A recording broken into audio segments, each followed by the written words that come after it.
Eight's an interesting number for this episode, in that eight is the best numerical representation of infinity. Um, so, anyway, where we left you last in the time horizon in 2005 of my life was, well, I started going crazy on camera, went back into the cuckoo's nest, asked the shrink a few questions, spent about 6 days, saw the sign I told you about, be the author of your own life story, and I conceived of who is the author of the future of Earth. And, well, that's an interesting science fiction, science faction story that's in its own creation anytime we should choose to create it. And, well, in my reality came out in the partners I had were a little off put by my second visit through the cuckoo's nest. And so we really didn't go back to our little vision of finding little angel capital that's looking to make a bunch of money. I really needed bigger angels that was looking to make a world. Anyway, so those doubting Thomases and doubting Phils fell out of the story. And I fell out of my mind a little bit and then said, okay, let's reboot. What are we going to do again? And so I began to write. Bill Starr's the next big things. Is Bill Starr crazy?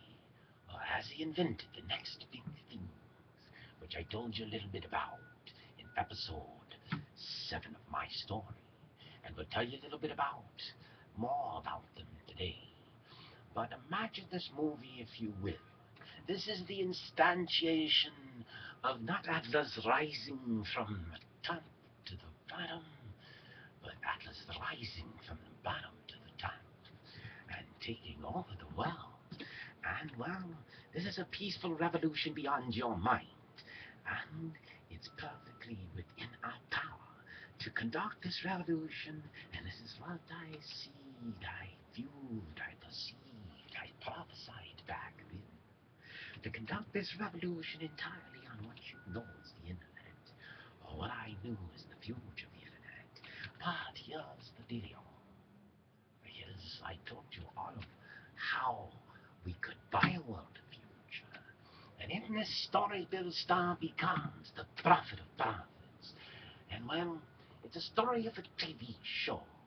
Imagine a guy gets a TV show on the internet. I told you about the notion of having stock in the enterprise of the future. So imagine you're invited to a TV show on the internet, and you're playing in real time on that show. And there's a guy on that show asking you questions. And every time you answer a question, even right or wrong, click, click, click, you get little stars in your account. Click, click, click, you get little stars in your account. And this Bill Starr asks leading questions to try to Socratically lead you to truths, truths that we really know, truths that we sometimes don't accept. But along the way, we describe and get to the next big things. And as I told the wise kids, or asked them, because that's sometimes the best way of learning. Of course, that's so old, back to Socrates. But here's the thing, and the Greeks should get credit. See, we took all their frickin' philosophy, sucked them all up, used them to build upon, and now the Greeks are screwed full of debt, and they get no credit for Socrates because he's with Plato in the public domain. That's what happens with your stars when they depreciate. But so here's the thing. Okay, so you ask the questions, and through the process you learn. But through the process of paying stars, you get people invested in your enterprise. And so the first question, see, was what was the last next big thing? Because unless you know the answer to what the last next big thing is, you could never postulate the answers to what lies beyond in the realm of next big things. So, simple, right? Okay, I don't think so. Okay, so, okay. So when I asked these kids, the three wise kids, what was the last next big thing at the time? It's actually getting harder today. At the time in 2005, nobody questioned it. Was almost 75% of the answer. So it was the internet. Well, those of you know what a thing of a thing of a thing of a thing the internet is, that's really big. Really, really big. Big beyond what normal people think. Way far beyond a wheel. So that creates the context by which you measure those things big. You see, you can't take a little toss and say this is the next big thing and have any credibility. Oh, the next big thing must be really big, as I described in the future. The next big things. Or, what I described in the last episode, we'll get to them later if we get to them at all in this episode. Okay, so the last big thing was the internet. What was the next to the last big thing? And I tell you, it ties to the thing that comes a time or two after. And it's the time I call. I'll hold it for you. I'll tell you later. But it's the first of a time. It's the first of a part of a new paradigm. It's a part of new things getting bigger and different. Okay, so let's go to the things. And I go through them slowly on the show week by week so that we build up a momentum and we build up people in our sort of Facebook collection. So imagine if Facebook's the show, an interactive show where people are answering and trying to figure out the answer to the future and guessing and learning together about what are the big things. And so I postulated what was the first big thing that man invented. And I postulated, wait a second, before we can count to big thing 1, we must count to big thing 0 before God, whoever that might be, or whatever creation that might have been. And there are ways to articulate it that goes beyond your traditional measures, not that I'm arguing those. But anyway, it could be the Big Bang or God, but that's what I call big thing 0. 0 conquers any number, multiplied or divided. 0 is the mark to market of your future, and the future must realize, if you realize, the power of the next big thing, which is the first next big thing that man ever created. It was the power of 1. It was the first structure of power man created. When the powerful caveman used his fist in the club to get the best women in the best caves, became the tribal chief, and then the kings. And now we use different ways of creating kings with pieces of paper and power, politics. But the point is to say, power is monopolized as the first of the next big things.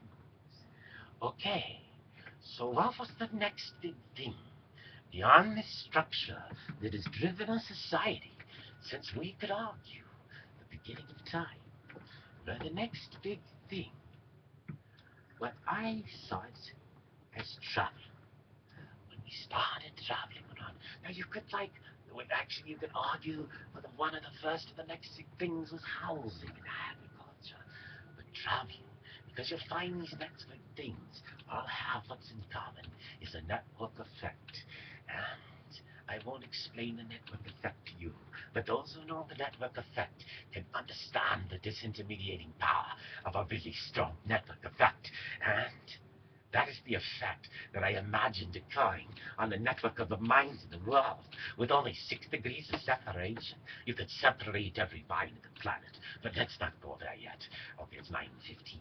We just passed by the 11 on the clock. I got 15 minutes. Okay, so here's the thing. Okay, big thing 2, travel. So we spread around to Marco Polo around the world. Started spreading our ideas. Big thing 3, back to those Greeks. Sparta created democracy.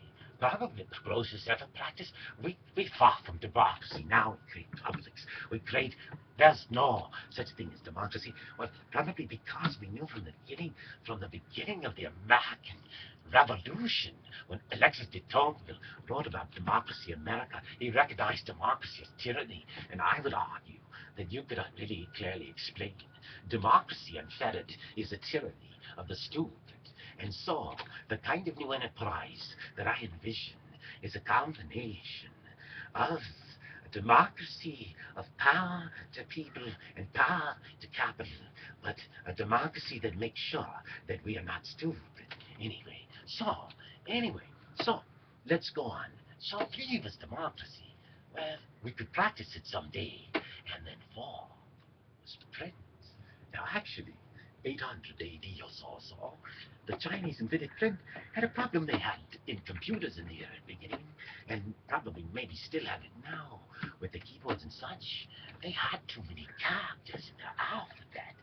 And so it took hundreds of years and a dark ages later before Gutenberg invented print again, and invented it for the Gutenberg Bible, which became one of the most popular books until modern days. When, well, what's the most popular book today? I don't know, but Alice Shrugged is way among them, but nowhere near the Bibles. But anyway, that's not the well, it's all the points. But anyway, so 4 was the book again, and that book of effective knowledge and information. Think about that. The print. Okay, so 5 is capitalism. What we've never really practiced right today. We've played with it, we've massaged it, and we've advanced it. But we've advanced a corrupt form of it, a form that is allowed to steal from our very customers. And when we allow enterprises to steal their customers on the notion that buyer beware, wait a minute, that buyer is our consumer. When we conceal our consumers, they can't consume.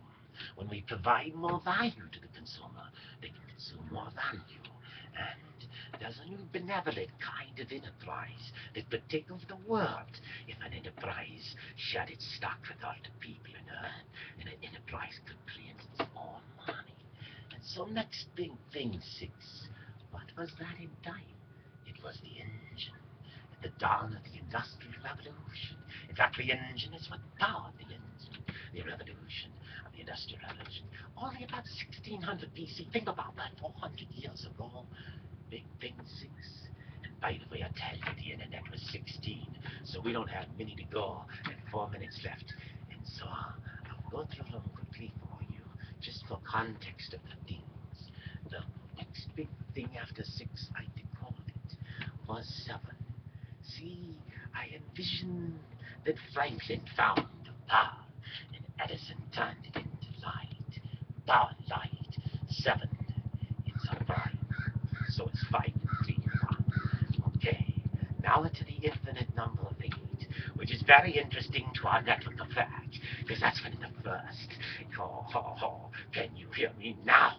Part of the real network effect started to seize. And that was Alexander Graham Bell who invented the telephone Big Thing 8. But that wasn't over, because Marconi freed it with 9 wireless.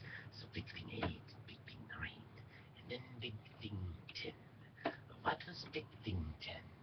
Well, some of these names and numbers could be arbitrary, because some of the times and developments overlapped.